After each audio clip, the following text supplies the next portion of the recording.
A sense of urgency. That's what Wofford and ETSU bring into this game at Johnson City here today. For ETSU, it's simple math. The Bucs are 0-2 in the Southern Conference. A third conference loss would pretty much knock them out of any hope of postseason play. For Wofford, a little bit different story, sitting at 1-1 in the SoCon. But you know the Terriers would dearly love to make it 9 straight wins over ETSU. It ain't about 1 quarter or 2 quarters or 3. It's about 4 quarters of buckling it up, running the football, and getting after their ass. Beat the guy across from you. Everybody understand that? Yes, sir. Okay? Every guy in this room is going to have an opportunity to make a lot of plays. You're going to have those opportunities. Take those opportunities one at a time. That's all you got to do, guys. One at a time. Don't worry about the result at the end of it. Worry about kicking that guy's ass on one play, the next play, and just keep adding them up. Just keep adding them up. And at the end of the day, you're going to like your result. I promise you, you're going to like it. Okay? Do not be denied today. Don't be denied.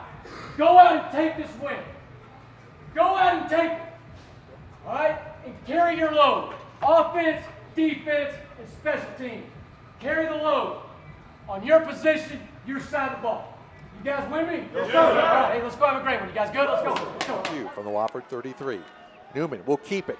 Stumbles, but gets the first down as he gets across the 35 to the 38-yard line. Newman takes it. And it'll be a simple give to Nathan Walker, who finds a crease and gets about 9. Still short of the first down, but he's into ETSU territory to the Buck 46 on 1st and 20. Newman looking to throw. Long left, it's complete to Hill.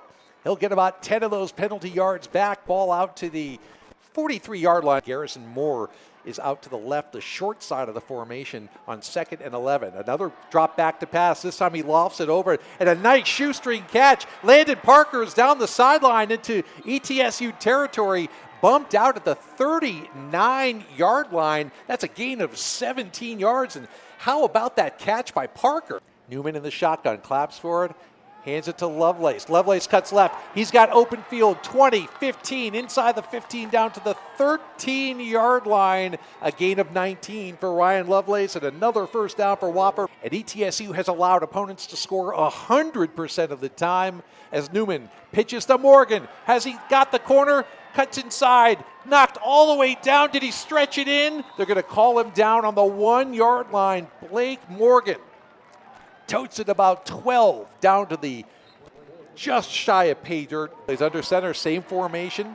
Welsh in motion. This time Newman goes over the top and he's in. Touchdown Terriers. Joe Newman from a yard out. And Mitchell is looking to throw. He's got time, now pulls it down and he's surrounded and he'll be sacked. Swooping in is freshman Miles Richardson. That's Jaira Wilson, 41, not 11. And the Terriers force another punt. Terriers with a 7-0 lead. Newman on the keeper.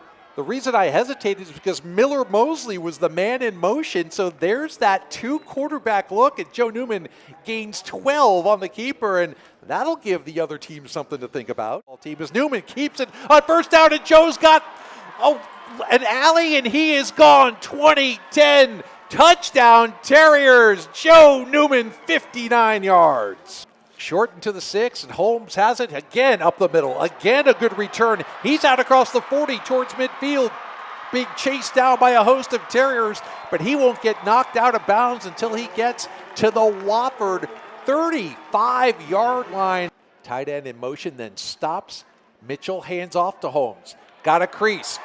Big gain across the 20. Dives to the 16. ETSU, their first trip to the red zone, and a gain of 19. 27-yard attempt. Ball's on the left hash, so a little bit of an angle to work with. Good snap. Kick is up, and it is right down the middle. And it's first down from the 25. Defensive line shift from ETSU. Newman lets them do it and then settles in, takes the shotgun snap, rolls to his right. Pitch out. Kind of a lazy pitch to Allen, but he's got plenty of room down the right sideline across midfield. Did he stay in bounds? Still in bounds, gets drugged down. Almost a horse collar tackle but I don't see a flag all the way down to the 18-yard line. 1st and 10, Terriers from the 18. Pitch left to Lovelace. Stiff arm, breaks the tackle, 15, 10, inside the 10, thrown out of bounds at the 9-yard line. Hard running by Ryan Lovelace. So it's 2nd and goal from the 8. Moore goes in motion. The tight end stops to the left. Newman keeps it up the middle. 5, 4, 3, touchdown. Joe Newman stretches it across the goal line, and the Terriers are out to a 20-3 lead. He's in the shotgun. Hands it to Holmes, left tackle. Swarmed under. Lufkin made the first hit. Corey Prince was there to clean it up, and a loss of about 2 on the play. Takes the shotgun snap, back to throw. Sticks his foot in the ground and fires. It's complete, but the ball's knocked out, and that should be a Wofford football. The pass was complete to Isaiah Wilson, and Ryan Titus comes up with it. Terriers get their first turnover on the ETSU side of the field. Parker is in the slot to the right. Newman keeps it right up the middle. Joe, 5, touchdown. Joe Newman does it again. And the Terriers are blowing the Bucs out. Boy, a 3 and out here. Well, it would be a technical 3 and out, but getting off the field would not be good for this crowd. And going down, sacked back at the 24-yard line. Brandon Brown and Tanner Barnes combining on the sack for Wofford. The shotgun takes the snap. Pitch out to Sailors to the short side of the field, and he's got the first down and more out across the 40 before being drugged down, and a gain of 15. Back to pass. Again, this time Mitchell's got time. He'll go long left, and he's got a 15-yard completion to the tight end, Nate Atkins, on the sideline right in front of the bench. Mitchell hands it off. It's Sailors, and he's got a crease. First down, 30, 25, still going down at about the 21-yard line. This one has sneak written all over it. Instead, he'll turn and pitch out left. It's Holmes, got a head of steam, and he'll cut into the end zone for the Buccaneer touchdown. 3rd and 6 here. Ball still at their 24. Mitchell back to pass. Blitz coming for Wofford. Gets away from one man, can't get away from the other. A sack. Give that one to Corey Prince with a little help from Austin Lufkin, and it'll be 4th down. Wofford's played well, but they're catching some breaks too as Mitchell's back to pass.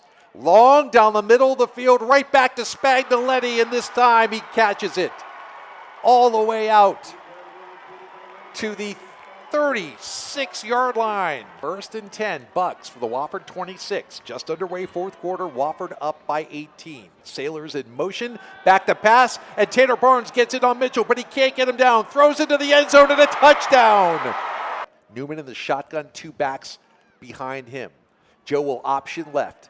Fakes the pitch, keeps it, first down and more. Joe Newman down the sideline, across midfield, steps out of bounds into the Wofford bench at the 47-yard line. Mosley hands off, Lovelace cuts left, 20, 15, knocked out of bounds on the 12-yard line. 1st and goal to go from the 4. Not sure if that's right, that might be 2nd and goal. It's 2nd down, the scoreboard's wrong, is Mosley on the keeper. Touchdown, Terriers. Miller Mosley, ball game. Wofford puts this one away on the road. This happened for an offensive Wofford player as Mosley keeps on first down, and Miller Mosley makes a man miss, made him look foolish, and rolls ahead for 12 and another Wofford first down, that on 2nd and 13. Wofford is in the victory formation here on first down, 39 seconds to go. And Mosley takes a knee, and they will put the icing on the cake here on what should be a 35-17 win and a huge conference road game here at ETSU. I don't know where to begin because I thought at times the offense was dominant, the defense was dominant. You put them all together, that's a huge road win. Big road win. We preached all week to these guys about execution, and they came out and did it. Really proud of their effort. I'm really proud of how they've progressed over the season, and we're a good football team right now. I think they know we're a good football team, and how can we get better is now what we got to go answer. Have you ever seen Joe Newman play better than that first half in which he scored 4 touchdowns? No, I mean, he's just playing with a lot of confidence, and, I give a lot of credit to our offensive staff and Coach Lang and, Coach Seavix on defense. I mean, those guys are doing a great job of putting our guys in position to make plays, and they're letting Joe play football, and they're doing a great job of that. And, players win and coaches lose them, and he won them. The players won them today. All right, we got another bye week. Things feel a little bit different than they did going into the first bye week. How good do you feel about this team? Forget records, forget conference standings right now, just in terms of how they're playing. How do you feel about this group? Well, I'm glad we went through some of the adversity we went through, and we've been resilient, and we're going to continue to push forward. But I like our resiliency right now, and I like the fact that we've gotten better, a lot better in the last few weeks, which is great to see. And this is a good football team. Obviously, we've gone up against, I think, two good football teams back-to-back now when you look at what VMI is doing down the Citadel. So we're in a good spot, but we got to get better. There's a lot of room for growth. We got to eliminate some of the penalties, but we're in a good spot right now. I know every win in this conference is big. I know every road win in this conference is big, George, but this one feels bigger than most. Does it feel that way to you guys, too? Yeah, most definitely. All week, Coach has been preaching how tough this game was going to be. This team plays kind of like us. They have a really good defense, and, they try to pound the ball, and that's something we try to do. That's some of our fundamentals, and Coach has just been preaching to us like this is going to be one of those games that you guys are going to have to be physical. These boys are not going to roll over, and they've been playing close games, and they feel like they should have won some games. So he just let us know that this is probably one of the biggest games all year, and so we came out and played with that energy. They went 3 and out their first 2 possessions, and then our offense got untracked. When you get a feeling like that, did it feel like it was just snowballing in the first half? Oh, most definitely. Once our offense got on track, momentum is a real thing because once offense got on track, I felt like defense was playing really well also, and we were just kind of feeding off of each other. And I know I felt good whenever the offense went out there. I didn't want to let those boys down, so it was like, let's get these guys off the field so we can give offense another chance to, do what they've been doing. And they did a great job today. Everybody played really hard, played really well. Speaking of momentum, do you almost wish you didn't have a bye week coming up this week as well as you guys are playing right now? Most definitely. I kind of want to keep on going. We already had one bye week. But, I think it's kind of good. Also, just right now where we are, I think guys we're all just loving where we're at right now. And I think this bye week is just going to help a lot of people. We still got some injuries and things like that. Just let guys' bodies heal up, especially after this game. Like I said, it was a physical game. And so – the bye week is going to help more than anything, but, yeah, I would definitely love to just keep on going. I know I feel good right now. My momentum is going, so. If I had told you before the season started that you'd have 3 straight games, the team with over 400 yards rushing in all of them, what would you have said to me? I'd probably say we executed pretty well then. That's probably it. You wouldn't have said I was crazy or anything. No. Is that because when you guys are clicking, Joe, and the offensive line is pushing and you're making great decisions, this can happen every game? Yeah, most definitely. We preach every week that if we play our game, then we'll like the outcome. That's what Coach Conklin tells us every week. And we kind of take it to heart. We're big on communication and executing. We don't like to get hurried and do too much, so every play we just execute by communicating. When we know what's going on, we're able to play fast, and that's pretty much what happened today. 4 touchdowns in the first half. Basketball players say things like the hoop looked really big that night. What does a quarterback see? Does the game just slow down for you and you just make all the right moves? Yeah, I really didn't even realize what was going on, honestly. I was just kind of going one play at a time and was just kind of seeing what I see. But that's just a credit to, the coaches and the O-line and the rest of my teammates. When they're clicking, I'm able to click, and we're all able to just kind of do our job. So, I know we're headed into a bye. What's your comfort level with this offense right now, and do you think this is an indication on how good you guys can be? Yeah, most definitely. I'm extremely comfortable, and I think the rest of the guys are too. Like I said, we don't like to do too much. I think we're just at a point now where we're just able to kind of slow things down and make adjustments when we need to, and just go out and have fun and play fast. What a difference a month makes. The Terriers all of a sudden sit here in October at 2-1 in the conference, 3-2 overall. The defense got those 3 and outs when they needed to, especially early on. The offense poured it on. A total team effort against a very good team here on the road. Next up for the Terriers after the bye, Western Carolina at home at Gibbs Stadium on October 19th. For Inside Wofford Football, I'm Jim Noble.